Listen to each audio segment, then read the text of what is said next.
What's up, everybody? I'm at the Zombie Go Boom backyard. Safety is #1 priority. And here's Chuck. He's gonna show us how to sharpen the knife, because they test a lot of guns on the zombie heads they make. Knives and guns, yeah. Yeah. And those zombie heads are almost like human skull, and they're very strong. So they sharpen a lot of knives and like swords, a lot of stuff. So take over. Alright, well, I'm gonna be showing you guys how to sharpen a knife with a bunch of different implements, even if you don't have a knife sharpener. Now, what I usually carry with me is this, and this is a Smith's knife sharpener. It's diamond stone, which basically means there's actually diamond on the front and back of it. It has a coarse side and a fine side, and you will need both. The coarse side is to really get the edge going if you have a really dull knife, and the fine side is to sort of hone the edge once your knife is already sharp, but you want it to be razor sharp.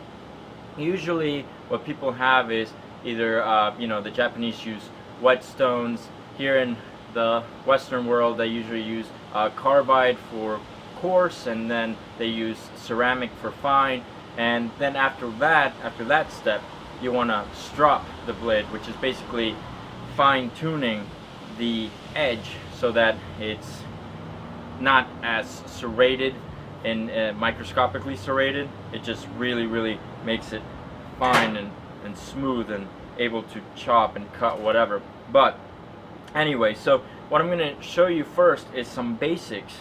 And so what I have here is my stone, and again I'm going to be showing you different ways of doing it. If you don't have a sharpener, you'll be able to sharpen anyway. Alright, so the first thing you want to figure out is what is your angle. If you're working with a machete, you want a 30-degree angle, which is more for chopping. If you're working with fine cutlery like kitchen knives, you want like a 10-degree angle, and that's more for like cutting tomatoes and stuff like that. For the most part, with knives like these, work knives or folders like this K-bar mule, you want more of a 15-degree angle. And so make sure you get your angles right. If you go over 30 degrees, you're not putting an edge on it. And if you're going past 10 degrees, you're just going to be scratching the profile of your blade, and you're not going to be sharpening anything. So 15 degrees, and basically you want to cut into your sharpener as if you were taking skin off of like an animal. So you go this way, this way, this way, and I did it 3 times, so I want to make sure I do it 3 times. You really don't want to space out here. If you do it more times on one side than another, you won't be doing a good job. And also, just you won't be doing, if you don't count right, you won't be doing a good job. So you want to make sure you pay attention. And I'm using the fine stone right now because this knife is already sharp. But if this knife was completely dull, you've been using the coarse side, and then you'd move on to the fine side.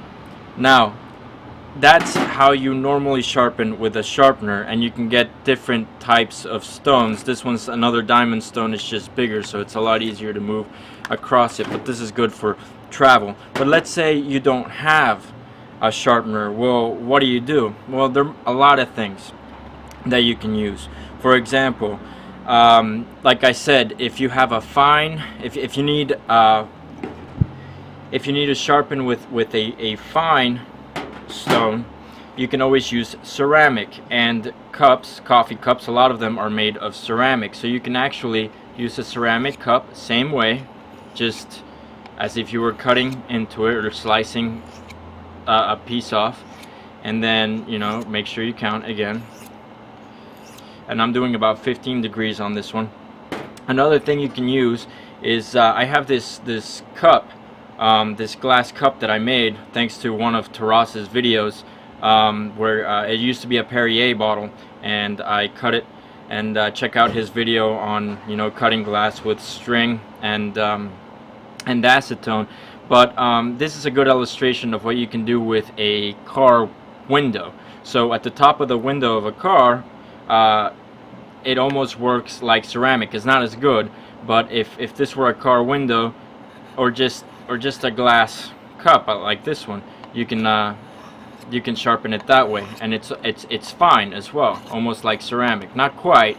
You might want a cup would be a lot better, but if you only have a car window or a glass cup, that can work as well. Another thing you can use is a file, and you probably want to use the fine side. Now a thing about anything that's made of steel, because you can use a file and you can use another knife as well to sharpen, the way you would sharpen on another knife. You see a lot of people use edge to edge. That's not very smart. What you want to use is you want to use the back of the blade. Thing is, there's this thing called the Rockwell hardness. It's a certain number for how hard a steel is. So you want to make sure that the steel that is sharpening the other steel is harder than the steel you're sharpening, otherwise you won't be doing anything. This cold steel Spartan has a Rockwell hardness of about 60, and this K-Bar Mule, as far as my reading, has a hardness of about 56. So I can actually sharpen this knife on this knife. So you basically go with the spine of the blade so that you're not screwing this edge up, and you sharpen very much the same way. And this would also be fine. If you want to do something that's more coarse, again, this file works pretty well, and sandpaper works pretty well. And sandpaper, pretty much the same thing. 1, 2, 3. It's as if you're cutting into it. 1, 2, 3. Another thing you can use is cement. A lot of people don't know this, but if all I have is some cement, you can get it wet if you want to. You don't have to, but basically just make sure there's nothing there and you have a smooth part. You don't want anything with just like, you know, you just want to find a really smooth part of the cement. And then here you can do it the same way. You can scratch in, or you can go forward and back.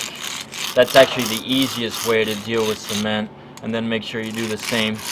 Now you don't want to go, this isn't the best way to do it, and it could screw up your knife a little bit because you're taking a lot of steel away.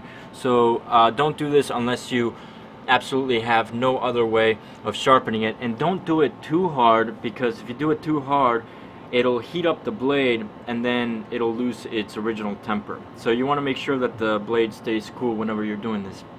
After you're done sharpening, what you want to do is called stropping. And basically, once you're done putting an edge on the knife, what happens is it has microscopic serrations, and you want to take those out. You want to make the edge really, really smooth. So what people do is they use this leather strop.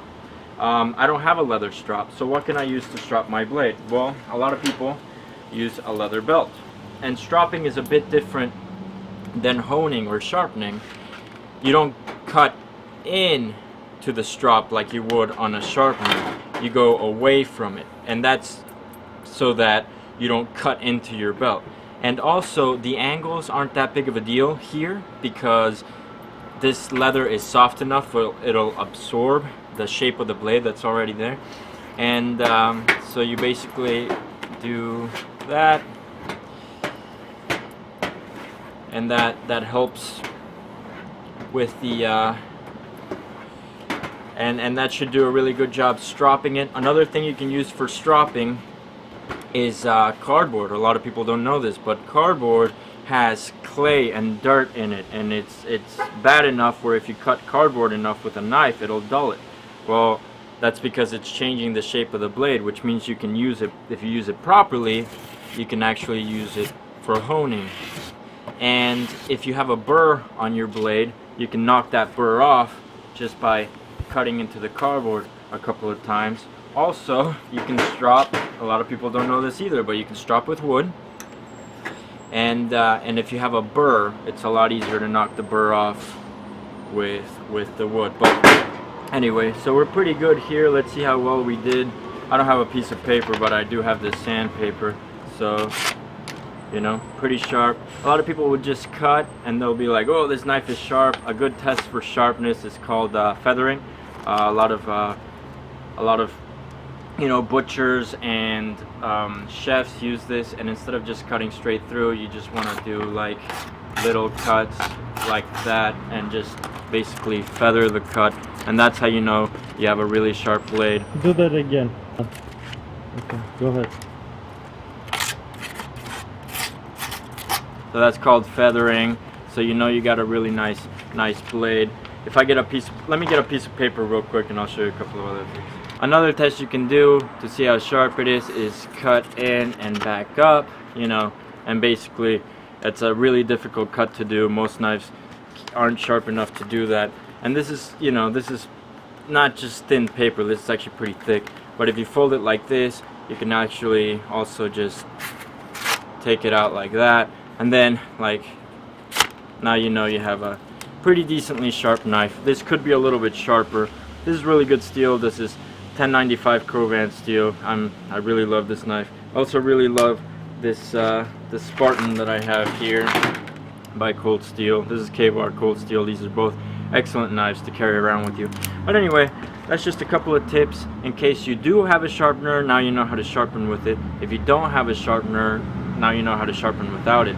And it doesn't matter where you go, you can always find some ceramic or a piece of glass or some cardboard. Even if you don't have a sharpener, now you know how to sharpen pretty much anywhere. You should be able to find a piece of glass or some cardboard or some wood or some ceramic or whatever it is you may need in order to do this sharpening. So hopefully you won't be stuck with a dull knife, at least not for very long, now that you know all of this information. Alright guys, that's pretty much it. That was amazing. I learned a lot today and my knife's gonna be sharp now. So subscribe to Zombie Go Boom TV. Chuck over here, an executioner, and they have a couple more guys helping them out. Awesome stuff. Check out the trailer right now and subscribe. What's up, future survivors? Welcome to the bloodiest show on YouTube.